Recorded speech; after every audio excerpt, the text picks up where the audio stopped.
Project വർക്കിന്റെയും ഗ്രേഡിംഗിന്റെയും പഠനഭാരത്തിൽ നിന്നകന്ന് ഒരു മധ്യവേനൽ അവധി. സർഗവാസനയുടെ പരിശീലന കളരിയിലാണ് കൊച്ചു കൂട്ടുകാർ. ജവഹർ ബാലവേദി പത്തനംതിട്ട ജില്ലാ കമ്മിറ്റിയുടെ നേതൃത്വത്തിൽ നിറവ് 2012 എന്ന പേരിൽ വ്യക്തിത്വ വികസന ക്യാമ്പ് നടന്നു.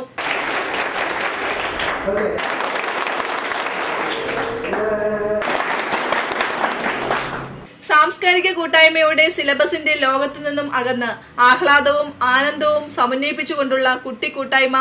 കുട്ടികളിലെ ആത്മീയവും ഭൗതികവുമായ സർവോന്മുഖമായ വികസനം ലക്ഷ്യമാക്കിക്കൊണ്ടാണ് ജവഹർ ബാലവേദി വ്യക്തിത്വ വികസന ക്യാമ്പ് സംഘടിപ്പിച്ചത്. ചിത്രരചനയിലും സംഗീതത്തിലും നൃത്തത്തിലുമെല്ലാം സംഭവിച്ച ആധുനികവൽക്കരണത്തിന്റെ സവിശേഷ സാധ്യതകളും വ്യക്തിത്വ വികസനം സാധ്യമാക്കുന്നതിനും ഏകാഗ്രത ആർജിക്കുന്നതിനും ആവശ്യമായ പരിശീലനങ്ങളുമെല്ലാം അവധിക്കാല പരിശീലന കളരിയുടെ ഭാഗമായി നടന്നു.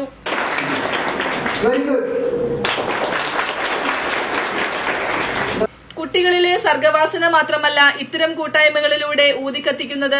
ജില്ലയുടെ പല ഭാഗങ്ങളിൽ നിന്നെത്തുന്ന വ്യത്യസ്ത വിദ്യാലയങ്ങളിൽ നിന്നുള്ള വിദ്യാർത്ഥികൾക്ക് പരസ്പരം ഐക്യപ്പെടുന്നതിനും കൂട്ടുകാരാകുന്നതിനും കൂടി ഇത്തരം കൂട്ടായ്മകൾ ഉപകരിക്കുന്നുണ്ട്.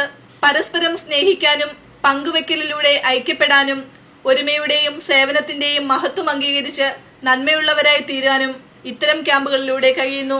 Jawahar Balavedi chairman Roji Paul Daniel, Malayala Manorama assistant editor Ravivarma Thampuran, Mangalam bureau chief Sajith Parameswaran, Kerala Kaumudi sub editor Vinod Elakollur തുടങ്ങി നിരവധി പ്രമുഖർ വിവിധ വിഷയങ്ങളെ ആസ്പദമാക്കി ക്ലാസ് എടുത്തു.